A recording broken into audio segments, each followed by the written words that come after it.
African Safari Wildlife Park is a wild experience with over 800 exotic animals. Our drive-through safari features giraffes, zebras, deer, elk, alpacas, and even a white bison, all of which you can feed right from your vehicle. Walk on the wild side with a Zoo-It-All pass and feed kangaroos, porcupines, tortoises, and rabbits. Step into our aviary adventure and hand-feed budgies for a memorable experience. Check out our live educational shows or ride a camel. Create memories that will last a lifetime at the Ohio Safari Park, African Safari Wildlife Park in Port Clinton.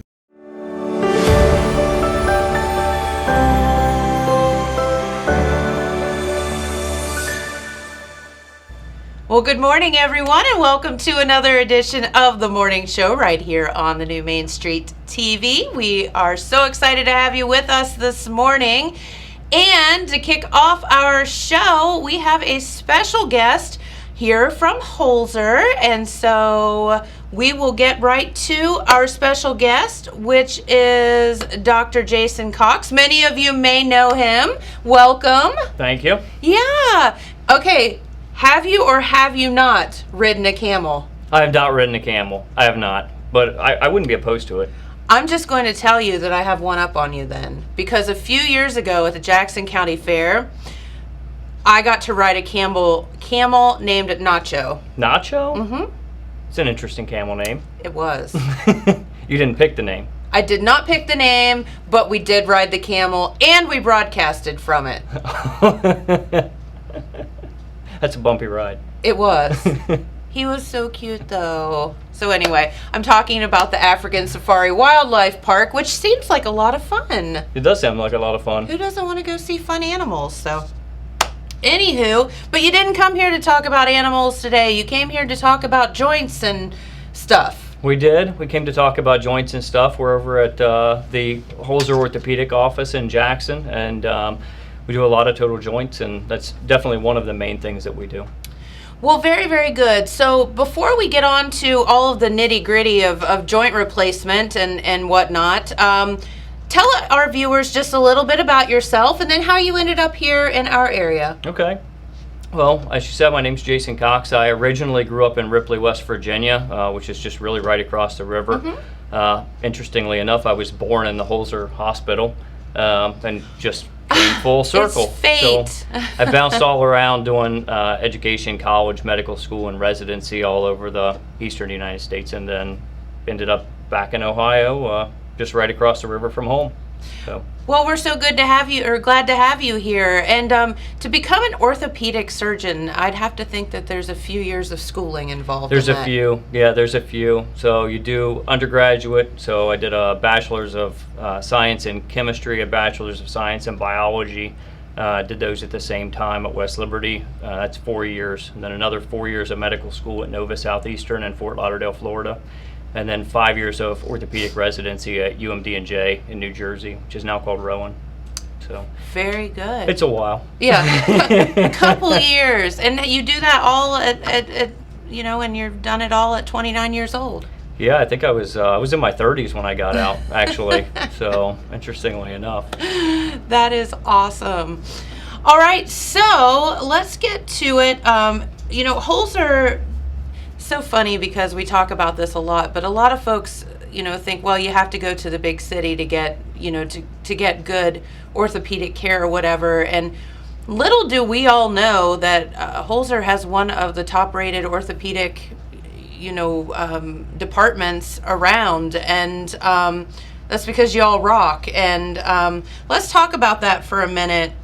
What are some of the orthopedic things that you do, and do you just see patients in Jackson, or are you all over the place? Yeah, so we do a pretty wide variety. I mean, even just in my training, even before I got out of residency, we're at a very hands-on program. So we've done over 2,000 surgeries before I even graduated. Wow. And then, obviously after that, you're pretty well versed in doing a lot of different things. And so we kept that alive. That way we can give our patients sort of whatever they need. We can do your hip, and then we can do your knee, then we can check you for your shoulder, so that you don't have to get bounced around like you would at some subspecialty offices and things like that. So yeah, so knowing how to do it all is a yeah, good it's beneficial. And doing a knee helps you know how to do a hip, and doing a foot helps you know how to do a hand. So it kind of all ties together. They're kind of all connected, They aren't kind of are. Yeah. That's exactly right. Well, what the heck made you want to be an orthopedic surgeon?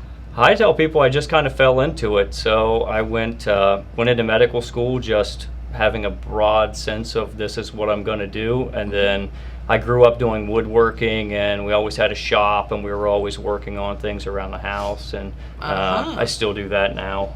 But, you know, just doing those kinds of things between that and hunting and being outside, and it just kind of all fit. You know, doing mechanics with people just works. It just works. Makes sense. Just working with those hands. All right. So what are the main orthopedic, I guess, things that you see? I don't know how else to put it. You know, what do you see the most? Most people come to me for hip or knee pain. So that is probably the thing I'm most sought out for is total hip and total knee replacements. Especially total knee replacements are a big topic in the office. People come in, their knees hurt, and we treat them conservatively as long as we can and try to keep them out of the operating room, right? If at all possible. And then if that's not working well enough, then we start working you up for minor surgeries, or if you have severe osteoarthritis, then we start talking about total joint replacements. So why is it that knees are such a thing? Why is it that people's knees just go south on them? You know, I tell people you hear that all the time. It's like tread on a tire.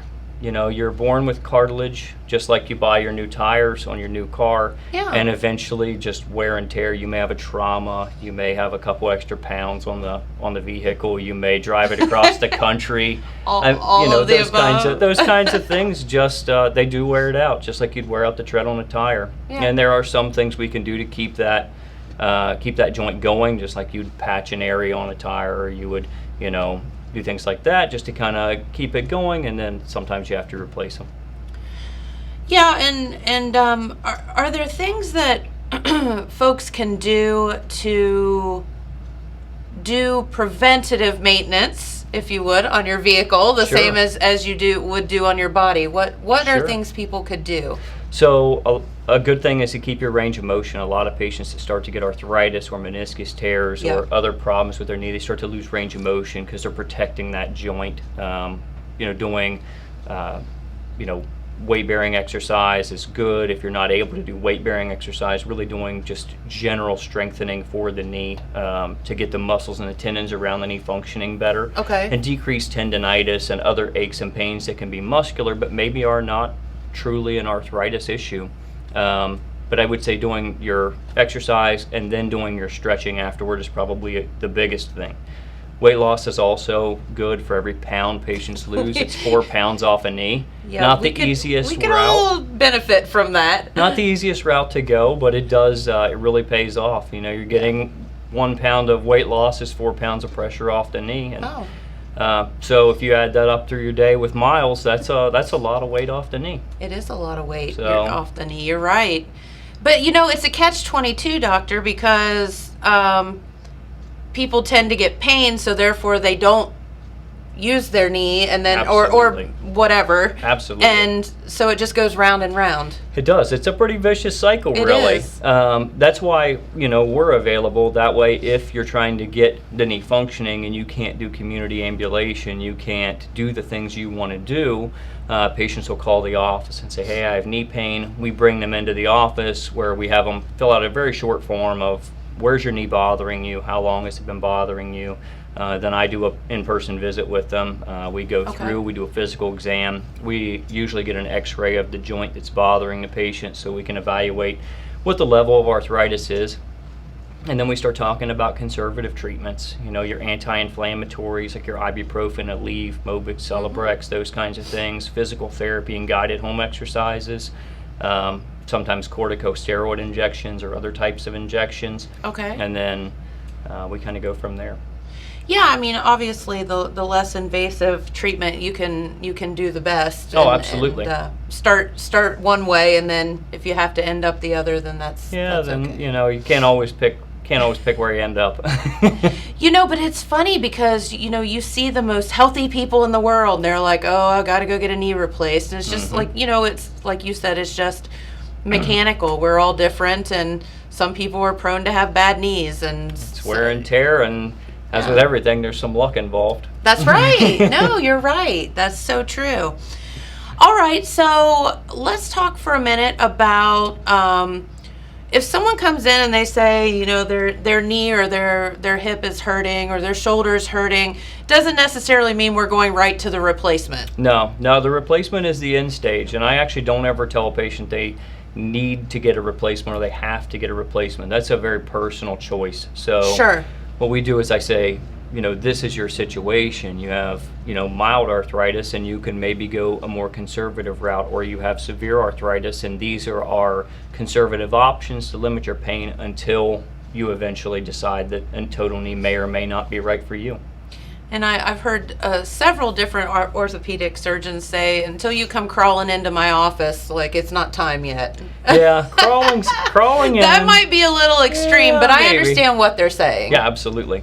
When like, you really let's- can't get around, Yeah. you know, you're having trouble going to the store, you look at a flight of stairs and you think, I cannot get up there. Yeah. You know, you're trying to do basic things that you want to do in your everyday life.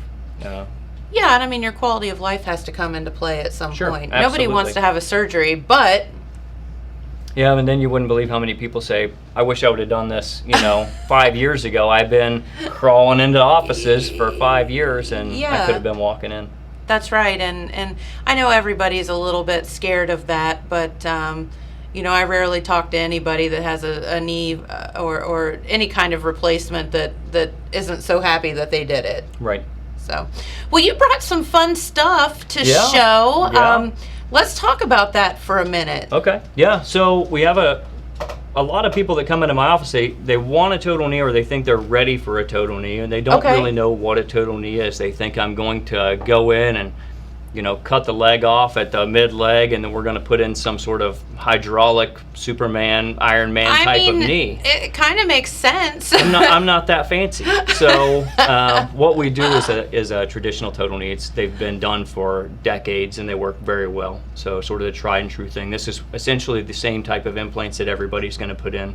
Okay. Whether they put them in with patient-specific implants or they put them in with robotics, it's all basically the same type of implant. It's just a difference in how you're measuring the bone for the implant. So we do it manually Okay. during the procedure, whereas some people would do a CAT scan and measure it off the CAT scan before. Okay. So, but this is essentially what a total knee looks like. So whenever you're looking at it, this is the side view. So this is all still your bone. What we're doing is we're going in and removing what used to be cartilage right here and right across here, and we're replacing that cartilage with a metal that's cemented in place or press fit in place. Okay. So it's more like capping the end of the bone so that you no longer have those nerves and pain fibers in that area, and so now your knee can move without you having bone rubbing on bone. So now it's just metal rubbing on plastic. And this is fitted for your knee. It's sized for your knee. We do trials during the procedure so that we know exactly how it's going to fit. We trial it. We make sure it's got good stability. It's got full range of motion.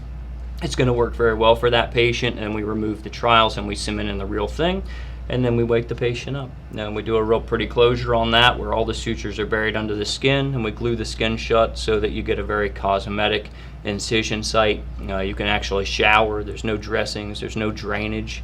What? Yeah. Oh yeah. You can come right out of it. The next day you get home, you can jump out and get a shower. No way. Yeah. That's not how it used to be. It is not how it used to be. You are fancy. So, Don't say yeah, you're these not work fancy. Well. These work really well. So, but this is in general, your total knee arthroplasty. You don't have a option. string in there, do you? A string? Oh no, no. I'm just kidding. Your you. knee might. You might have one of these strings. It would be silly if it did that. You know. Yeah. I'm just teasing you. I'm No. sick and twisted. Oh, Sorry. you know, we all got our moments. No, that's interesting, and I did not realize that. So you're just attaching that small piece to the actual already there bone. You're not Correct. Mm-hmm. cutting it out and sticking a whole piece in there. Yeah, we call it Okay. a measured resection. So we're removing, you know, around 8 millimeters of bone, and then we're replacing it with 8 millimeters of metal. Okay. To oversimplify it, but that's sort of what we're doing. Well, then how do you know, like, what angles and stuff to put things in? Yeah, so when we're doing it, we actually use jigs like you would use in your shop or in your pole barn at the house. Here comes the woodworking again. So it's like I said, this is where it all comes from. We use jigs, and then we have it looks like the back table in the operating room looks like Home Depot chromed all of their stuff and just laid it out for us. It's awesome. But we have very specific implants and different jigs to make all of these cuts very precisely. So all of the cuts in here are measured in millimeters, so 1 or 2 millimeter increments, so that we can make sure that this fits perfectly on the patient's bone. And then we have an array of sizes of these. So we say, your knee is a size 3 or a 4. We go in, we cut it to fit a 4, just like you would size shoes. And you put the shoe that fits. So some people have fat knees and some people don't, huh? Yeah, Is that what you're saying? It's kind of like that. It's kind of like that. They're actually sized from the front to the back to judge your flexion rather than your width. Interestingly enough, fun fact. See, you're learning so much new. This is great. All right, so before, I guess people could get knee replacements because of arthritis, but they could also have other issues like sports injuries. Sure, absolutely. So what do you see, or what do you encounter with that? So sports injuries usually don't end up with total knees unless you had a sports injury when you were younger, you damaged the cartilage, you probably underwent some sort of sports surgery whenever you were younger, and now you're in your 40s, 50s, 60s, and you're starting to have knee pain. It's just but in the office, we initially treat those sports injuries also. So we treat a lot of athletes in our office with ACL tears, meniscus pathology, or tears in the knee, shoulder issues, different tears on the tendons of the shoulder, like rotator cuff injuries. They do a lot of that kind of thing. And what are the diagnostics for that? Like, is it just X-ray or? Usually an MRI. Okay. So we start evaluating with an X-ray to make sure that the bone structure looks good, that there's not anything unexpected. Then we do our physical exam. We do our office exam where we talk about what's going on and what symptoms are happening in the knee. Oftentimes, then we start out conservatively with our therapy and our anti-inflammatories, try to get the knee functional for the patient. If that's not sufficient, then we start talking about MRIs and surgical options. So again, we start small, and then go work up. Yeah, for sure. All right, so is that a hip that you brought? This is a hip, yeah. Okay, so that's a whole different thing. This is a little bit different. So the hip is a little bit different than the knee. So this is your traditional, sorry, I'm kind of moving this around on you. Oh, this fine. is what everyone thinks of as the ball and then the socket for the hip joint. So what we do with this is we sort of core this socket out to fit the cup, and then we actually stick this implant down into the femur so that we can secure the ball part to the femur itself. Right. This pops apart. This hopefully doesn't happen in like your actual. Like in your actual real life. Bad. Yeah, that would not be good. But as we pull this apart, this cup is actually coated with a trabecular metal that bone grows into this metal, and so we core out the inside of the cup and we push this in, and it's press fit. And then in the femur, we do the same thing. So we core out an area in the femur as a set size, and then we put a set size of implant that's press fit down into the bone. We put this in, and then we relocate it. And the nice thing with these joints is that patients are standing on them the same day, they're walking on them the same day, they're allowed to do full range of motion the same day. They go home after one day in the hospital, just where they're doing therapy and being monitored for an evening. So how does it stay put? So you got to think, we got more stuff than bones. So actually, we all the muscles sort of keep that joint in place. I guess that makes so sense. That you can use it. I'm looking at it just that way. And, it's actually more complicated than just popping it in like that. Yeah. I mean, if not, we'd all be doing it, right? Not a lot more, but a little bit. So, but that's your general on a hip replacement also. But patients do very well with those. So very good. And what do you find as a surgeon is the hardest for folks to recover from, or is it all over the place? Everything's a little bit different because I do everything from trigger fingers and carpal tunnels, which have a very, very fast recovery rate, up to things where you have tendons and things growing back, like an ACL, return on an ACL is a little bit longer. Same thing with a rotator cuff. Because you actually have to heal. Yeah, you actually have to let that tendon heal Yeah. back down to the bone. So you have to kind of give that time. And so there's some therapy involved with that. Total knees are fairly uncomfortable in the beginning for the first couple weeks. That is a difficult procedure for people to recover from for the first 2 weeks. We make that as comfortable as we can. We have some injections that we do during the procedure to keep them comfortable, minimize the use of narcotics, so we're not having people all drugged up and wandering around with their new knee replacement. We don't want that. And then we keep them in physical therapy to make sure we're getting full function of the joint. But total knees take a lot of work. Yeah. From a patient standpoint, but we have a lot of really motivated patients in this area. They want to get back to doing their farming. They want to get back to doing their hunting and, whatever they want to do. And so they got that motivation to get that big buck next year, and they go out and get it done. Well, if you're going to go through the rigmarole of going through the surgery, you need to do the therapy. Sure. Like, you need to heal from it. Sure, and people are really committed. Have to work. Yeah, they're committed. By the time they know they want to do a total joint, they're committed to getting the best possible outcome. And so we put in the implant that's going to work best for them, and they do the work and get their motion back. Yeah, I was talking to when we had the restaurant down in Gallipolis, there was a gentleman that came in, and he ended up going in and getting a double knee replacement. But he golfed every single day. He was retired. He walked to the golf course every single day. Mm-hmm. And he was small, fairly thin, and whatever. And he just had no problems. And I really attributed that to him walking so much and being in shape. And is that something that is helpful if people, maybe do get stronger before they go in for the surgery? Sure, absolutely. Would that be good? So, like we said, we start off conservatively. So a lot of these patients have already done physical therapy. They already know a lot of the exercises. We've given them home instruction packets on stretching and strengthening, and so they already know kind of what to do. We have a fantastic physical therapy department through Holzer. Really, all 3 locations have great physical therapy. They do. So blessed. And so if a patient does need some strengthening, we send them over. The therapists work with them on strengthening and getting them stronger. And really, the therapy is the biggest part of your recovery. The walking is great. It's great exercise. It's great to keep range of motion and get used to getting back to that. But the therapist and the direction that the therapist gives the patient after a total joint replacement is really invaluable. Yeah, absolutely. So take care of yourself. Yeah. That's right. Well, let's talk for a minute. You mentioned carpal tunnel, and you also mentioned something called a trigger finger, and I have no idea what that is. So, people let's don't talk know. about that. People don't know what it is till they've got it, and they say, well, what is this Is crazy it like that? thing? So the index finger, oddly, is not very common to get a trigger finger. What? No, fun fact, your most common digit to get one is actually your ring finger. Okay. So, and what happens is patients will get some pain down here in the palm of the hand, usually right below the knuckle, right where you would kind of form a callus in that area. Yeah. And as they're moving, they'll feel the finger kind of click a little bit.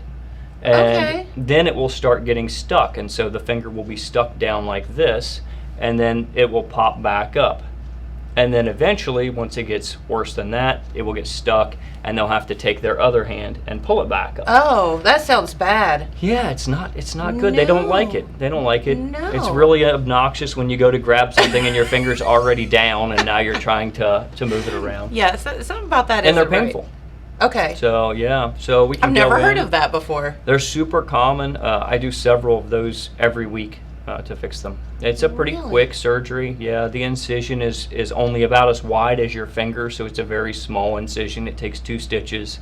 It's an outpatient procedure taking maybe 10 minutes at the most. What causes that? What are you fixing? Yeah, so the tendon passes through a series of pulleys or tunnels in the hand, because you don't want, as you bend your finger down, you don't want your tendon to go from here to here like a bowstring. And so you have a series of pulleys along the bottom side of the finger to keep your tendon aligned with the finger. Okay. And as that tendon gets swollen, it gets stuck in that bottom pulley. And so the swollen part passes below the pulley and gets stuck, and then you have to pop it back up through. Okay. So Very common problem. Sometimes we can get by with injections and stretching for that. Okay. But a lot of times those end up going in and getting a surgery, which, like I said, is a relatively small surgery. Okay, so now you know about that. Yeah. Now, carpal tunnel. I've heard a million people going and getting carpal tunnel surgery, but I have no idea what that is either, thank goodness. Also extremely common. So Yeah. in the wrist, so all of your muscles that move your fingers actually start up in the forearm. Okay. So as Up you're in moving here. your fingers, you notice your forearms moving. Those are tendons that run through a tunnel right here in the palm of the hand. Okay, so they again go through a pipe. It's like mashing a bunch of wires into a pipe. Okay. And you've got all of those tendons then running up to the hand. So if those tendons get inflamed, or there's a buildup of extra tissue or a cyst or fatty tissue or synovial tissue in that area, it constricts the movement within that tunnel or that pipe. And so it squeezes off one of the nerves called the median nerve. And that median nerve controls the muscles of the thumb over here. So people will notice there's a flattening of the musculature over here. They have weakness in grip strength. They start dropping objects sometimes. And that also controls these 3.5 fingers. So your thumb, index, middle, and half of your ring finger. Okay.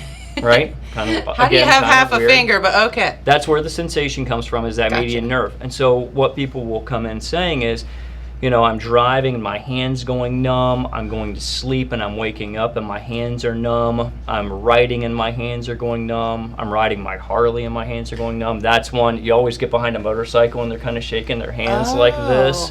And then they put one hand on and they're shaking the other one. Yeah, they probably have carpal tunnel. So I try Don't to wanna knock show through them your my hands. card when I'm going by. Yeah, right. So, again, something we can treat pretty well. Sometimes you can do night splints and injections and stretching as your conservative treatments. We do an EMG to make sure that they have carpal tunnel, so that we're not treating, a neck problem or pinched nerve in the neck by doing something that we shouldn't be doing. Yeah. But carpal tunnel surgery, again, is extremely common surgery. Sure. We do them a little bit different than a lot of people do around here. I do them through a scope, so they're endoscopic carpal tunnel releases. Okay. So instead of making an incision on the palm like right here, we actually make a small incision up here on the wrist. Okay. And through that incision, and it's about as wide as my finger, it's, probably less than a centimeter or less than half an inch wide. We make that small incision here, about a 5 to 10 minute procedure. We stick a scope down into the hand. We safely visualize the carpal tunnel. We release that, sort of popping that tunnel open to take pressure off all the Sure. contents. And then we put one buried stitch underneath the skin so it dissolves. And again, we glue it shut so you can wash your hands, get a shower, start moving it right away. There's no splints. There's no, really pretty easy as far as the recovery goes from a incision standpoint and a movement standpoint. It takes a while to get your grip strength back. Yeah. Full grip strength is usually 12 weeks or 3 months, but people are back to doing their daily activities far, far beyond, before that. The nice thing with gluing those shut is everybody says, oh, well, how am I going to do hygiene and take care of myself, and or I live alone. We actually do, the majority of our patients, we do both at the same time. Both hands at the same time. Okay. But since we're gluing this shut, they can still do their hygiene, they can still do their range of motion, they can still, cook food for themselves and do really all of their daily tasks that they need to do. And I would think with that, don't let it get so far where you've basically lost everything. Right. You want to make sure Right. that you get that seen right away so that you can kind of prevent it Right. from getting really Yeah, bad. because sometimes what you've lost is kind of gone, and now Yeah. you're just preventing it from getting a lot worse and Getting losing worse. things over time. Yeah, for sure. Okay, so, well, see, now you're just learning something new every We got day. all kinds of fun things. I know, right?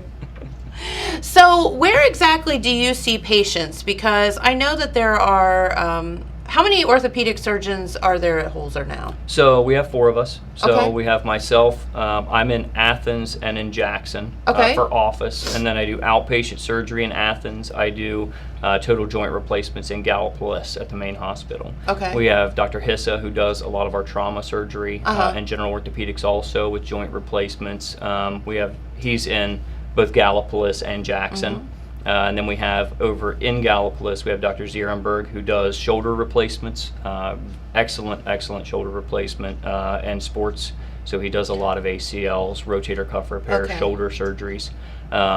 Great guy. And then we have Dr. Bishop.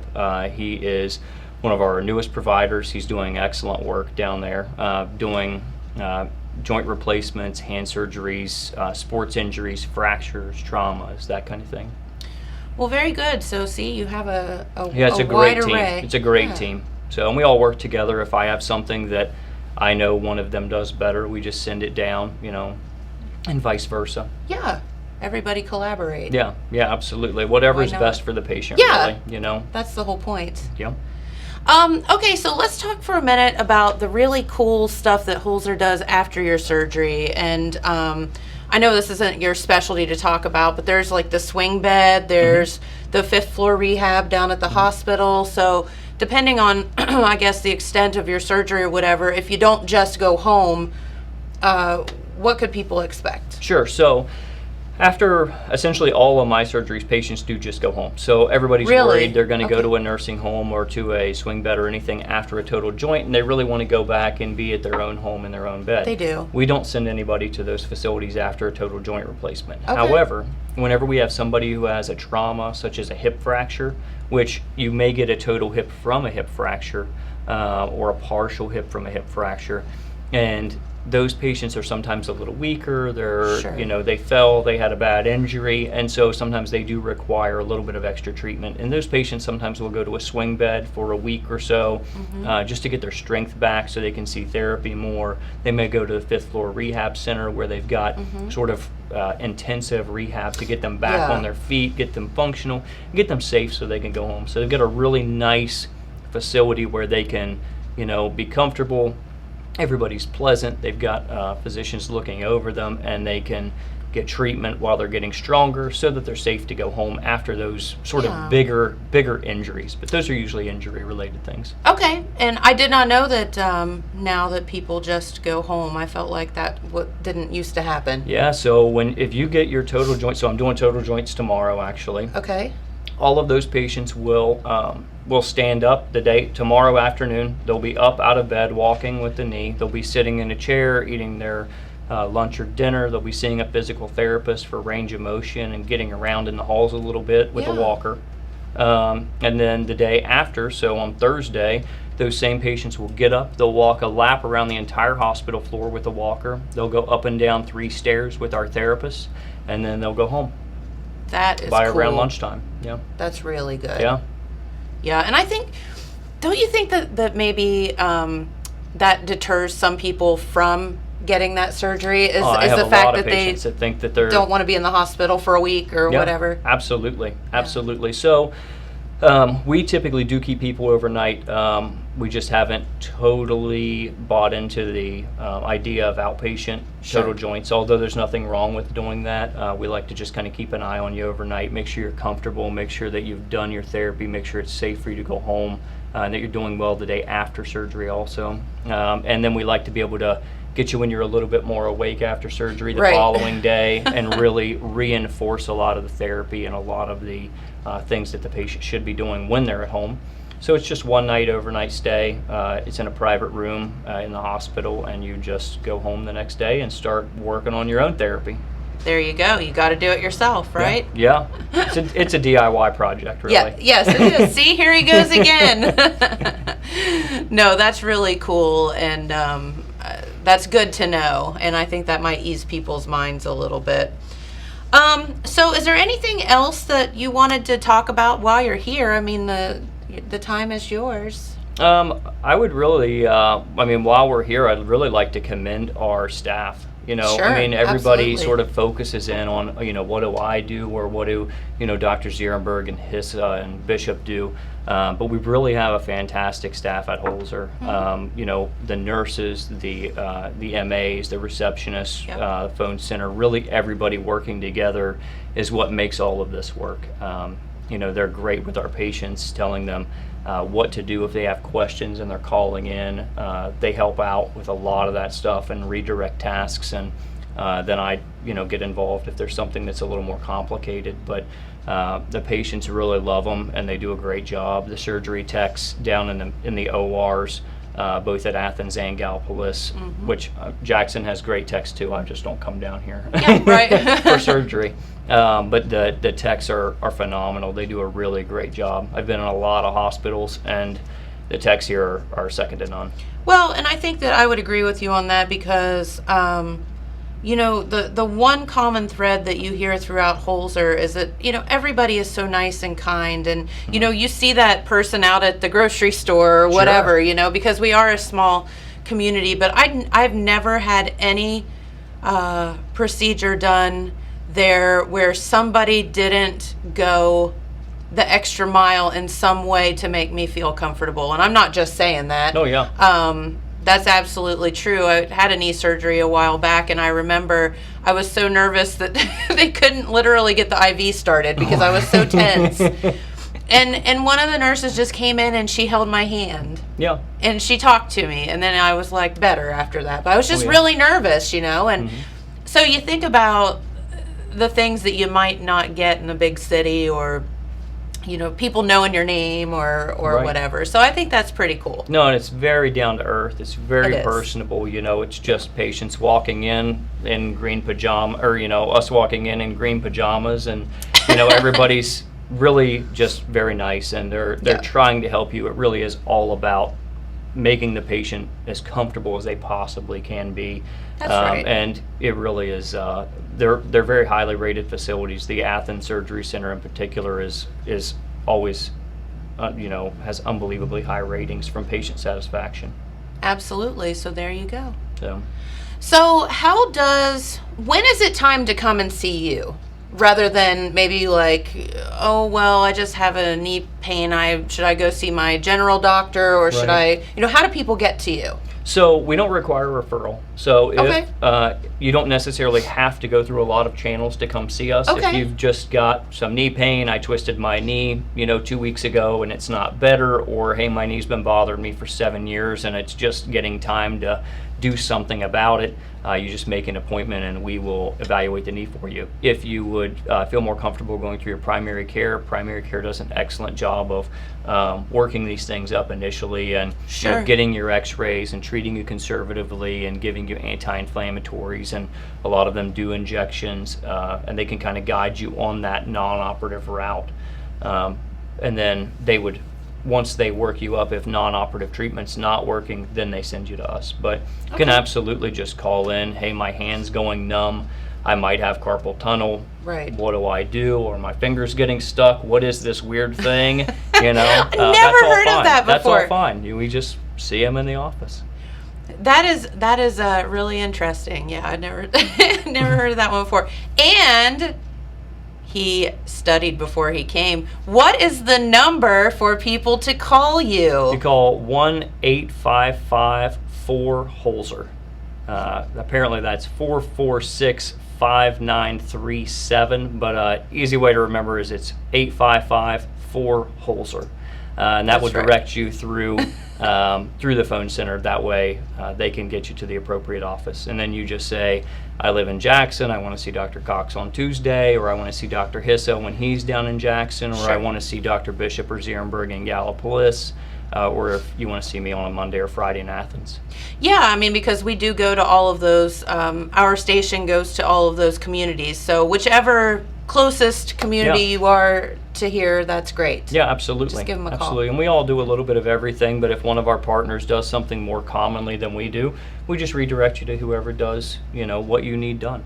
Fair enough. Very, very good.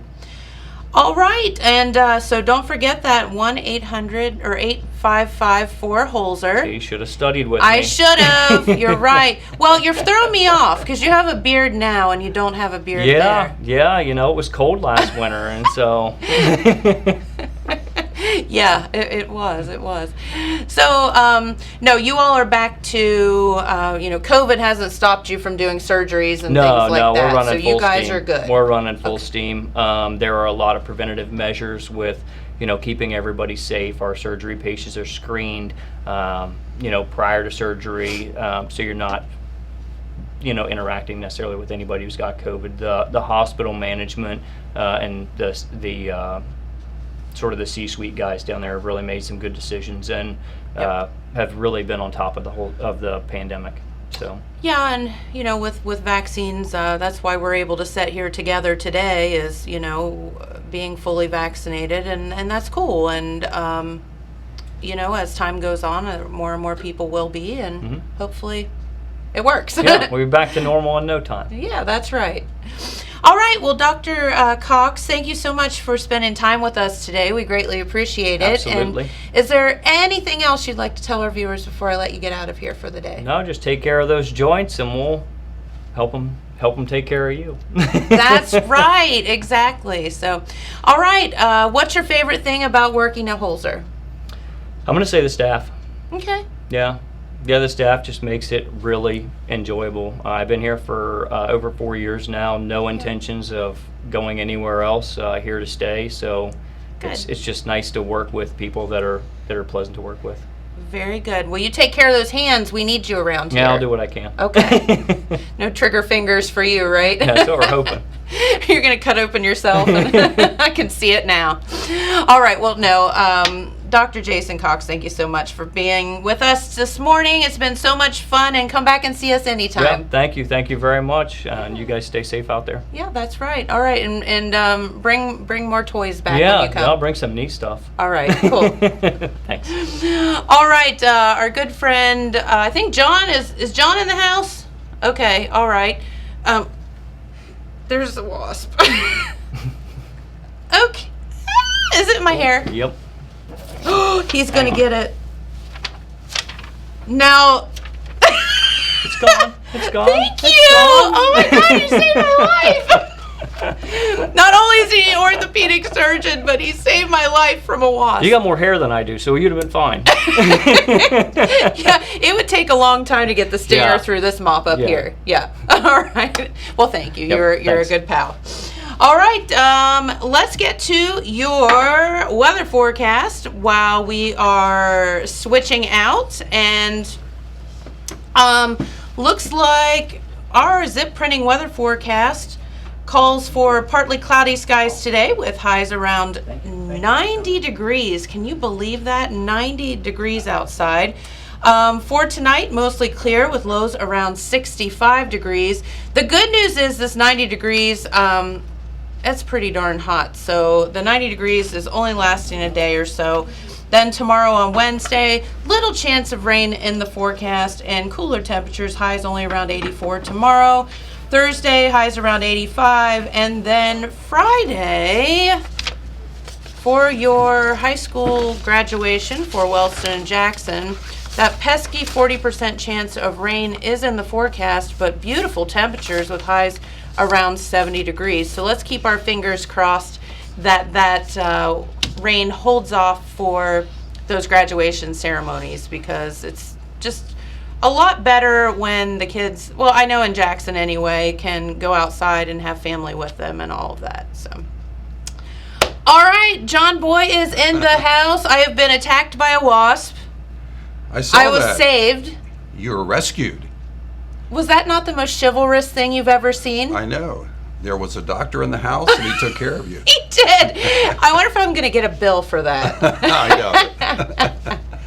I was kidding. in the green room, or whatever you call it. You were. Yeah, he was running from the wasp, actually. And I was waiting for him to go over the part where you get that total worn-out body replacement surgery part. I don't know. I think we could all benefit from that, couldn't we? That's true. I know I could. That is so funny. No, such a good guy and down to earth, and I think that's just what you find when you have the friends from Holzer here. Is True. We look at them as gods, because they can save lives and they can fix you up, but I they're know. just normal people too, and they're nice. We're all worn out, and they sort of They prop us up. They little thing here, little thing there, and we're okay again. little WD-40, we're good. That's true. So what the heck is going on for you today? I like this whole get-up. The blue. You look like you should be in Panama or Havana. I wish. We need you a little straw know. hat, and I know. and we I could have send one. you. Do you? Yeah, I do. Why didn't you wear it? I should have. Jeez. Next time. Okay. Okay.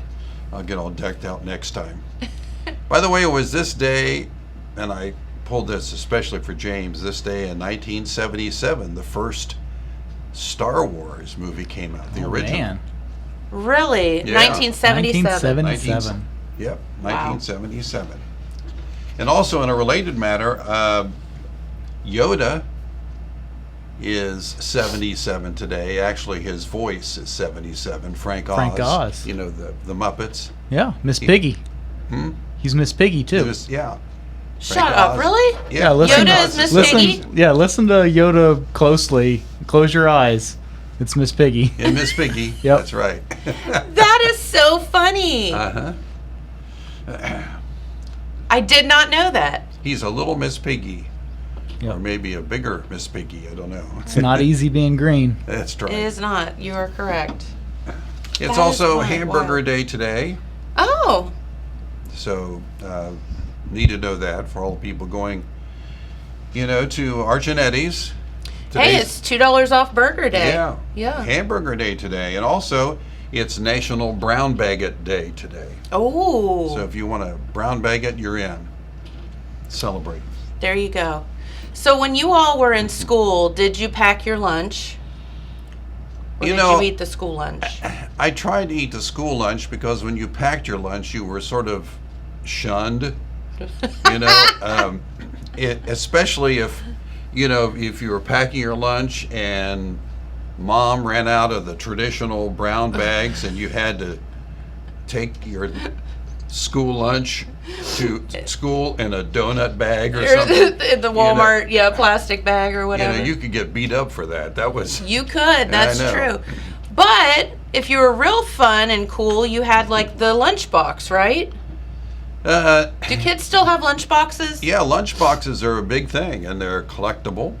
Yeah. But I remember there was a point in time when I refused to take a lunchbox because they didn't have big kid stuff on the front of lunchboxes, so. Oh.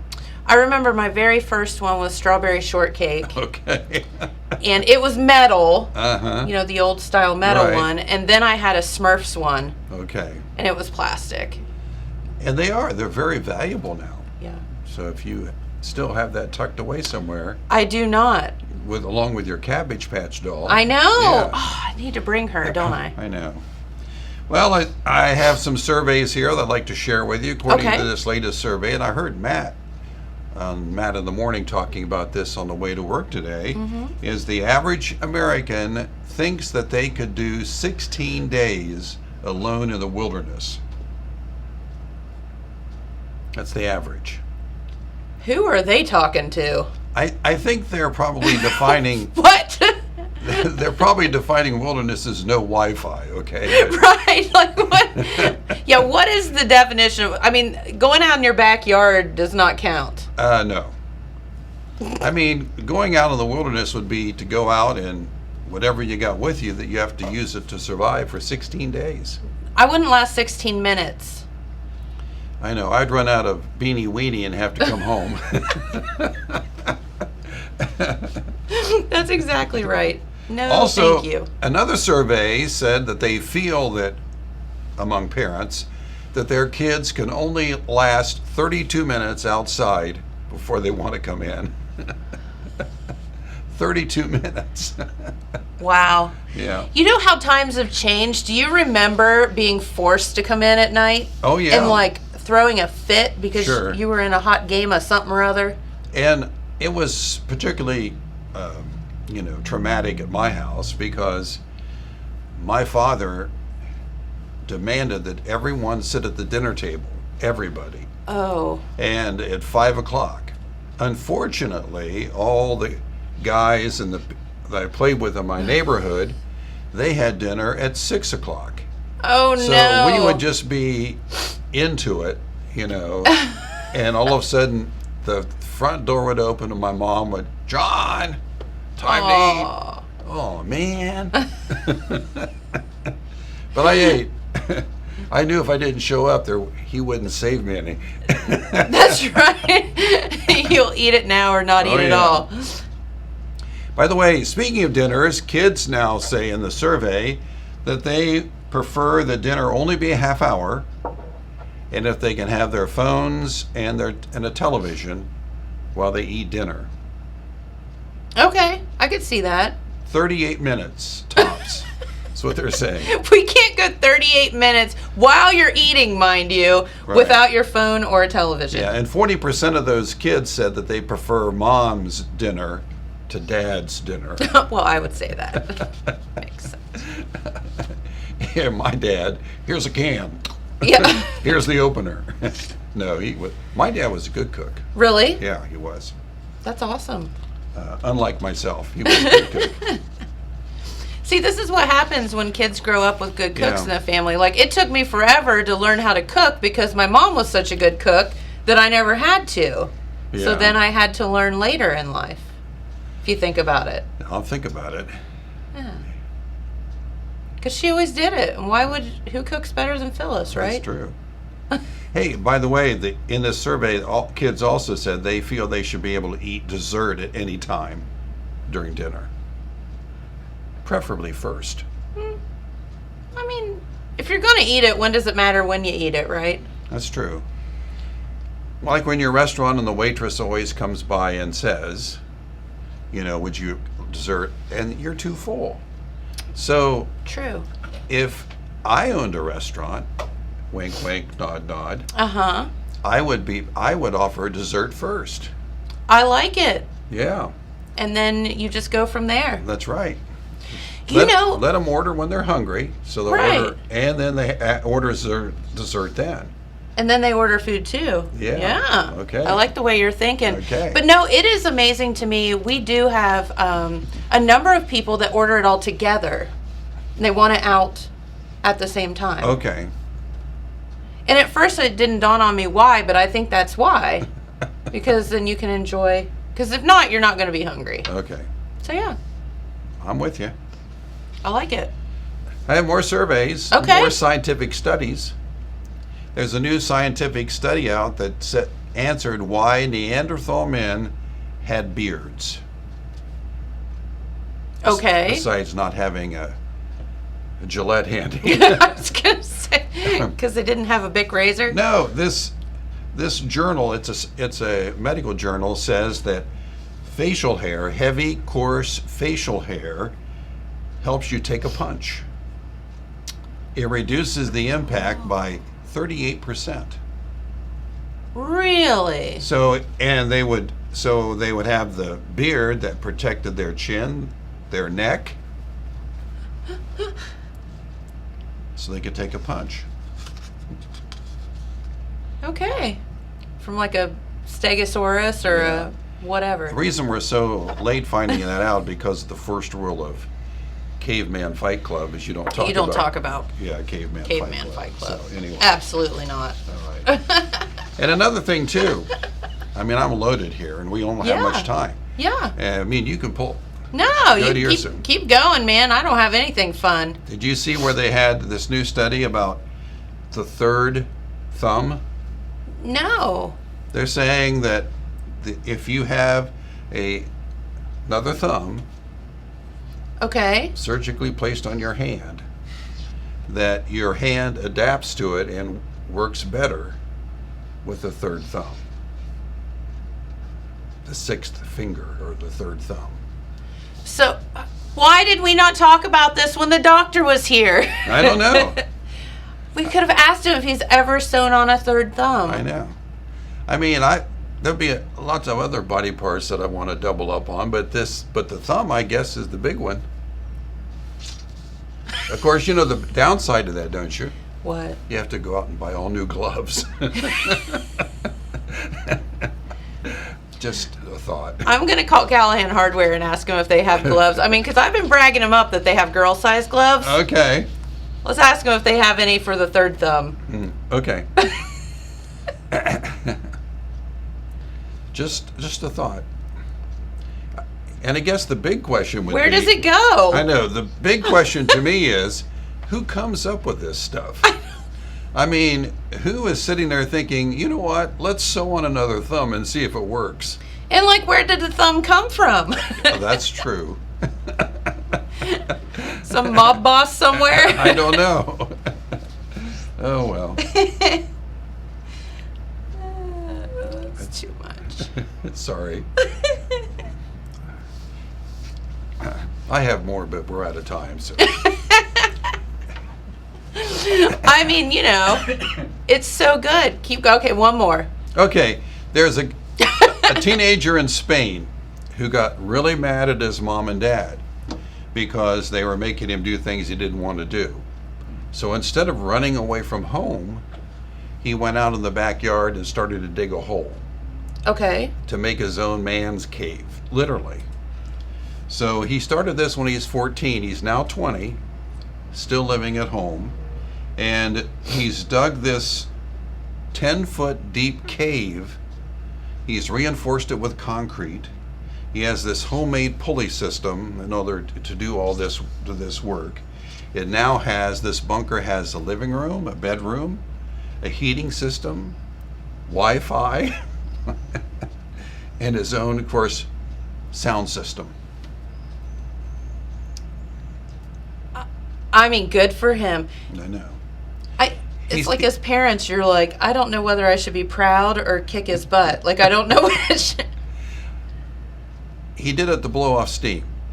Now, probably the next thing would be, and I know if I was his parents, I would try to figure out how much we're going to charge him for rent. Right. I appreciate you building that man cave in our backyard. We're now gonna Airbnb it. Get out. You're out. So anyway, keep in mind, if you make your kids mad and they go out in the garage and get a shovel, be careful. You're going to lose your backyard, or you can let them dig a while and then just put it in a pool. Yeah, right. Just Let fill them do with the water. work. Stranger things have happened. That's true. Oh my gosh, that's so funny. Well, before we get out of here for the day, let's talk for a minute about Carman the Carman, where the deals are great. Oh, I drove by the other day and I was looking at that Volkswagen Beetle convertible that he has, and it is, as Carmen said, my favorite color, blue. Depending on what car it is, it's my favorite color. Okay. But no, so cute. Volkswagen Beetle convertible. So if you're looking for something fun, and I think it's, did he say it was under 10,000, James? Were you here that day? You don't remember? Did you try it on? Did you go sit in it? Did you drive it? No. Oh, come on. I don't want, because I'll probably like it. That's what he's counting on. I know. He knows me too well. Okay. But no, stop out and see them at Carmen's. They have lots and lots of vehicles on the lot, and probably something that you're looking for. Now, if he's watching, you know what's going to happen, don't you? That little Beetle's going to come up your driveway. He's going to drop it off and let you try it out. It wouldn't surprise me if he did that. I know. If I got home and it was sitting in my driveway. That's called, in automobile sales, the puppy dog technique. Yeah. Oh, what's one more? I can't take it back. It's too Okay. cute. That's right. All right, and don't forget our friends at the filling station or the store at Broadway and Penn in Wellston, which is Ooh. in your neck of the woods. They have, the food is just scrumptious. I mean, the subs I love. Of course, they have my cauliflower pizza. They do. That's right. And the chicken salad sandwiches. I mean, you need to check out the menu because you might be surprised. You won't be surprised because it's good. You'll be surprised of all they have. Yeah. Really. It's always good.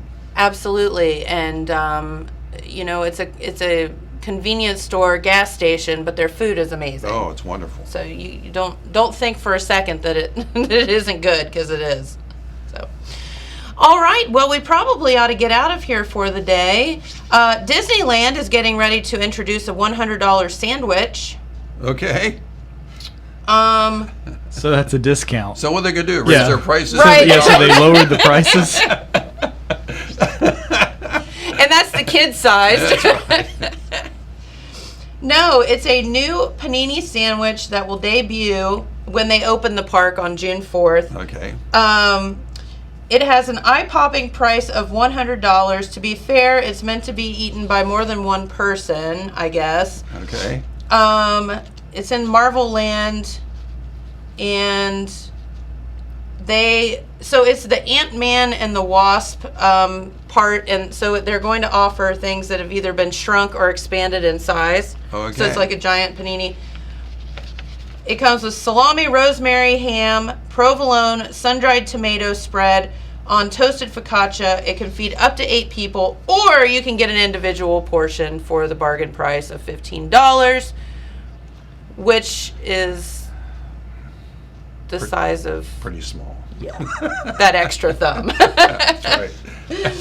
Oh, shoot. There you go. I thought that was pretty funny. $100 sandwich. Huh? $100 sandwich. Hey, that is a bargain there at Disneyland, though. I guess. All right. Well, thank you all so much for watching. Thank you, John, for You're coming welcome. up and hanging with us this morning. It's always a lot of fun when you're up here. And we will be right back here tomorrow. And do we have any guests tomorrow, James? I can't remember. I don't remember either. I have to check the calendar. Well, if we do, they'll be here. And I don't think we if have we don't, anybody we'll else talk a this lot. week. Okay. All right. Have a great day, everyone. Thank you so much for watching. And thanks to our friends from Holzer for coming on. It's always a lot of fun to talk to them. So we'll see you back here tomorrow. Bye-bye.